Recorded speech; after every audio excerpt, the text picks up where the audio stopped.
बघा, कडू बोलेल मी, पण माहिती आहे का सत्य बोलणार आहे आज. बघा विद्यार्थी मित्रांनो, तुम्ही BMCची एक्झाम दिलेली आहे बरोबर.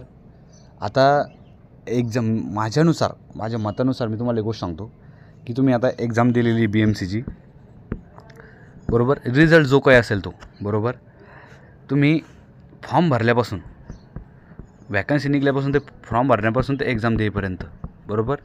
बघा, फॉर्म भरल्यापासून ते एक्झाम देईपर्यंत ह्या BMCची एक्झामचे तुम्हाला विचार करायचा होता. आता तुमच्या हातात काय राहिलेलं आहे का? तुम्ही एक्झाम दिलेली आहे, सगळ्यांची एक्झाम दिलेली आहे, सगळ्यांना माहिती आहे की आपला स्कोअर किती येऊ शकतो, एवढा स्कोअर येऊ शकतो, एवढे माझे प्रश्न बरोबर आहे. आणि तरी पण तुम्ही त्या एक्झामविषयी विचार करताय. खूप मोठी शोकांतिका आहे तुमच्यासाठी. तुम्हाला सांगतो मी, एक्झाम तर बघा, ज्या दिवशी तुमची एक्झाम झाली, ज्या दिवशी तुमची BMCची एक्झाम झाली, त्या दिवशी तुम्ही एक्झाम हॉलमधून बाहेर पडले, त्या दिवशी त्या एक्झामविषयी जो विचार आहे डोक्यातला तो काढून टाकायचा, पुरा माइंड आपला वॉश करायचा, सोडून द्यायचं.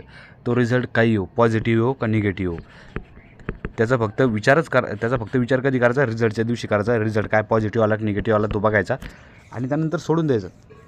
फालतू हे तुम्ही यूट्यूबवर व्हिडिओ बघत आहे ना, तुमचा वेळ वाया घालत आहे. एवढी कट ऑफ जाणार आहे, ह्या चॅनलवर जाता, एवढी कट ऑफ जाणार आहे, जाता तिथं फालतू कमेंट करता.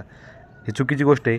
तुम्ही एक्झाम दिली त्या दिवशी डोक्यातून विषय काढायचा की आपण एक्झाम देईपर्यंत चांगला अभ्यास केला आणि आपला स्कोअर एवढ्यावर राहू शकतो आणि आपलं सिलेक्शन होऊ शकतं किंवा नाही शकतं हे स्वतःला माहिती आहे तुम्हाला. दुसरे लोक काय सांगणार नाही तुमचं सिलेक्शन होणार आहे की नाही. आणि तुम्ही कट ऑफ पाहता, किती कट ऑफ जाईल सर, आम्हाला सांगा, आमचे मार्क एवढे जमंग का, SCचं सांगा सर, STचं सांगा, VJNTचं सांगा, SBCचं सांगा, असे तुम्हाला कमेंट करता. बघा, तुम्हाला एकच सांगतो, तुमचे जर प्रश्न 75+ बरोबर असेल तरच तुम्ही डोक्यात एक्झामचा विचार ठेवा की तरच आपलं सिलेक्शन होऊ शकतं.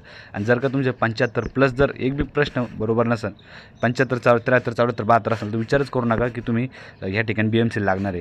कारण की वाटतं तेवढं सोपं नाही.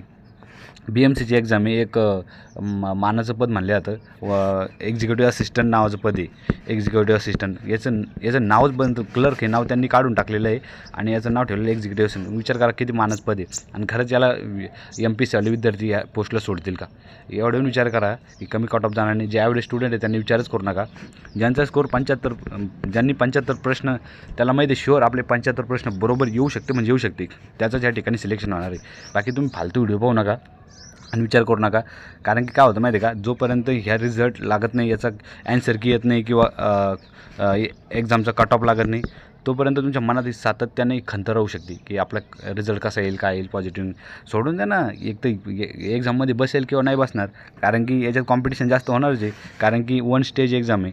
याच्यात ना टायपिंग आहे ना काही स्किल टेस्ट आहे ना, म्हणजे टायपिंगची ना स्किल टेस्ट आहे ना काही आहे याच्यामध्ये डायरेक्ट तुम्ही एक्झाम दिली, डायरेक्ट या ठिकाणी तुम्हाला DVL बोलावणार, डॉक्युमेंट व्हेरिफिकेशनला बोलावणार. म्हणजे 1 स्टेप एक्झाम आहे. म्हणून तिचं नाव काय आहे, सरळ सेवेची एक्झाम आहे. जसं की तलाठीसारखी, पेपर द्यायला डायरेक्ट सिलेक्शन. त्यामुळे याचं कट ऑफचं चिंता न करून, काहीच नका चिंता करू, जे व्हायचं ते पाहिलं जाईल. आपला तुमचा अभ्यास आता नवीन एक्झामसाठी तुम्ही वळा, नवीन एक्झामकडे त्याची तयारी करा. तुम्ही तयारी खूप केली असं नाही BMCची. आणि कसं आहे माहिती आहे का, तयारी करून केली तुम्ही बरोबर आणि एक्झाम पण दिली तुम्ही, एक्झाममध्ये तुमचा बेस्ट दिलेलाच असेल 100%. आणि आता चिंता कशाला करता रिझल्टची? जो येईल तो पाहू. आता मी पण एक्झाम दिलेली आहे. माझं एवढंच उद्देश आहे हा व्हिडिओ बनवण्याचा. तुमच्यासारखं मी पण खूप याचे चॅनल चालले बघा BMCचे कट ऑफबद्दल. तर काही सांगत नाही रे कट ऑफ. कोणी एकदम हाय सांगतं, कोणी सांगतं 90+ बरोबर आहे, तर कोणी काय सांगतं माहिती आहे का, की तुमचं 60 प्रश्नावर बी सिलेक्शन होणार आहे. आता कोणाचं खरं मानावं? बघा, स्वतः ज्या व्यक्तीने एक्झाम दिलेली तो व्यक्ती ॲक्च्युअल कट ऑफ सांगू शकतो. आता तुम्ही स्वतः एक्झाम दिलेली बरोबर, तुम्हाला स्वतःला माहिती आहे की कट ऑफ सर एवढा जाऊ शकतो सर, तर मला कमेंटमध्ये सांगा की कट ऑफ किती जाऊ शकतो बस. आणि व्हिडिओ बनवू नका आणि प्रत्येकाने कमेंट करा.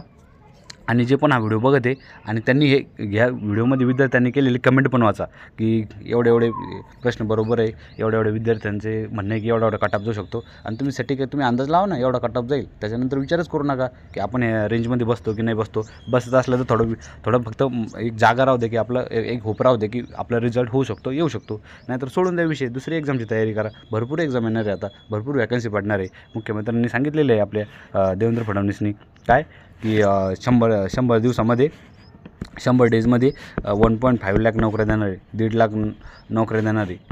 त्यामुळे ह्या व्हॅकन्सीचा विचार करा ना. हे जाऊ दे नाही 1840 जे व्हॅकन्सी होते BMCच्या त्या सोडून तुम्ही एक्झाम दिली, प्रिपरेशन केली, त्याला बेस्ट द्याला, आता काय विचार करता आहे की नाही. तर व्हिडिओ कसा वाटला तुम्ही कमेंट बॉक्समध्ये द्या. आणि तुम्ही जर नवीन असाल तर चॅनल सबस्क्राईब करा. याच्यानंतर कोणती कट ऑफचे व्हिडिओ बघू नका रे बाबा.